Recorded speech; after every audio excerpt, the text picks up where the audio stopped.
Assalamualaikum warahmatullahi wabarakatuh. Perkenalkan, nama saya Asian Ida Amir, calon guru penggerak Angkatan 5, Kota Jakarta Selatan, DKI Jakarta. Saat ini saya akan membahas tentang koneksi antar materi, kesimpulan, dan refleksi modul 1.1. Apa yang Anda percaya tentang murid dan pembelajaran di kelas sebelum Anda mempelajari modul 1.1. Sebelum saya mempelajari konsep pemikiran Ki Hajar Dewantara, saya yakin dan percaya bahwa semua murid itu memiliki kemampuan untuk menguasai semua mata pelajaran dan memahami materi yang diberikan oleh pendidik. Dan ternyata, apa yang selama ini saya yakini itu tidak benar. Mengapa?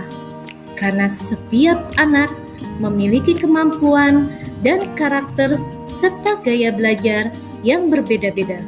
Kita tidak bisa memaksakan untuk mengikuti apa yang kita inginkan. Selain itu, saya juga dalam mendesain pembelajaran yang berpusat kepada siswa masih sering memberikan materi yang tujuan utamanya hanya menuntaskan target tanpa memperhatikan perasaan siswa, kemampuan bakat, dan minatnya. Terkadang, saya juga mengharuskan semua murid untuk mendapatkan nilai yang terbaik agar dapat mencapai KKM yang telah ditetapkan oleh sekolah. Dan saya jarang sekali melakukan refleksi yang terkait pada pembelajaran yang sudah saya lakukan, sehingga tidak mengetahui sejauh mana keberhasilan proses pembelajaran yang sudah berjalan. Dan dalam pembelajaran, saya masih berasumsi bahwa hasil nilai akhir adalah segalanya, sehingga muncul di pikiran saya bahwa anak yang nilainya bagus dikatakan pandai dan meremehkan anak yang mendapatkan nilai rendah. Hal inilah yang membuat siswa tertekan karena harus mendapat nilai yang bagus dan yang pada akhirnya membuat kepercayaan diri anak menurun. Dan kurangnya kedekatan secara emosional kepada siswa sehingga penanaman nilai-nilai karakter kurang terbangun dengan baik. Dalam pengkondisian di kelas pun masih menggunakan ancaman dan hukuman untuk membuat siswa agar disiplin dalam mengikuti pembelajaran.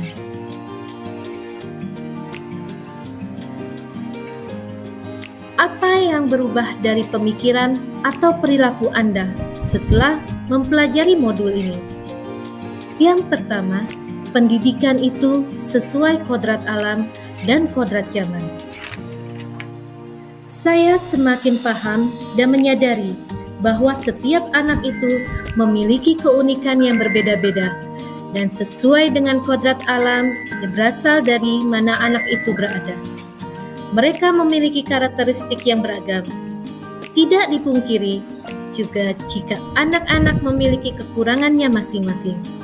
Namun, saya juga yakin dan percaya bahwa dengan memberikan kepercayaan, arahan, dan mengeksplor lebih jauh, maka potensi yang ada dalam diri anak dapat muncul dan mencapai tingkat tinggi.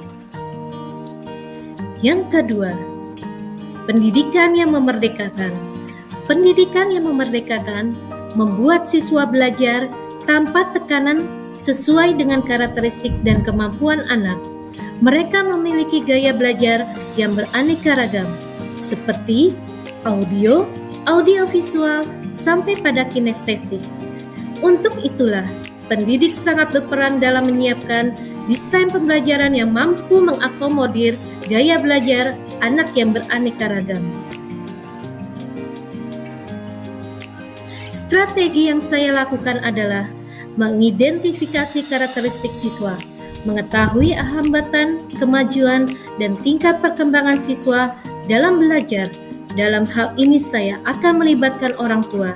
Selain itu, saya melakukan pendekatan dengan berbagai metode belajar yang variatif agar membuat siswa senang, semangat, dan mengikuti pembelajaran dengan baik.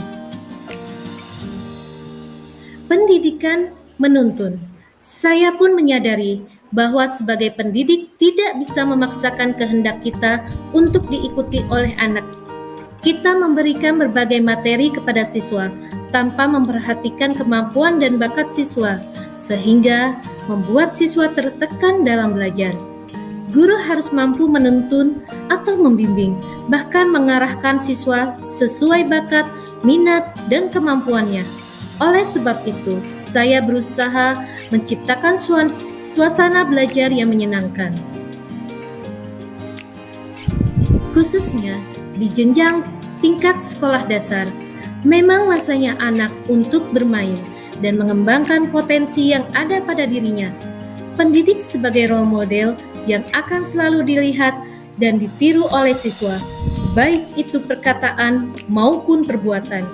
Untuk itu, saya harus menjadi teladan baik bagi siswa dalam penanaman budi pekerti serta menjadi pendidik. Ingarso sungkolodo, ing madya mangunkarso, tutwuri handayani.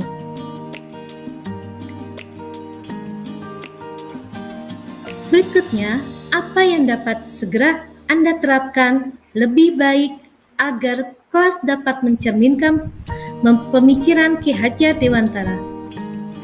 Untuk mewujudkan pemikiran Ki Hajar Dewantara, saya akan menerapkan beberapa kegiatan di kelas saya.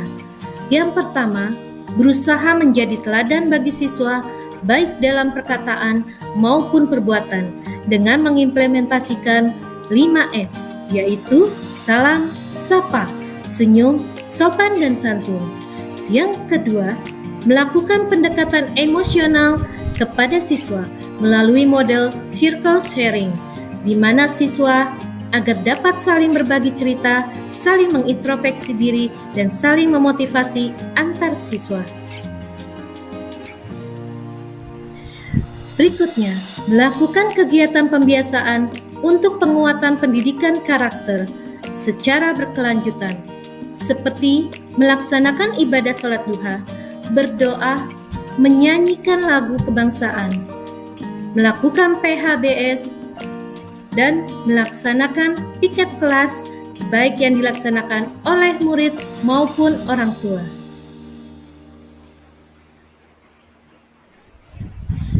Berikutnya, mengenali karakter dan latar belakang siswa dengan menjalin komunikasi baik kepada orang tua.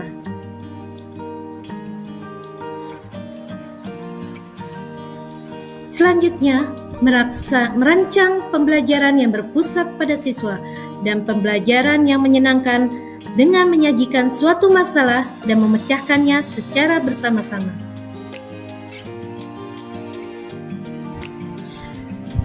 Kemudian memfasilitasi siswa dalam mengembangkan potensi dan kreativitas sesuai bakat dan minat, seperti memberikan pilihan minat dalam kegiatan belajar di luar kelas. Itulah program yang akan saya terapkan dalam mewujudkan pemikiran Ki Hajar Dewantara.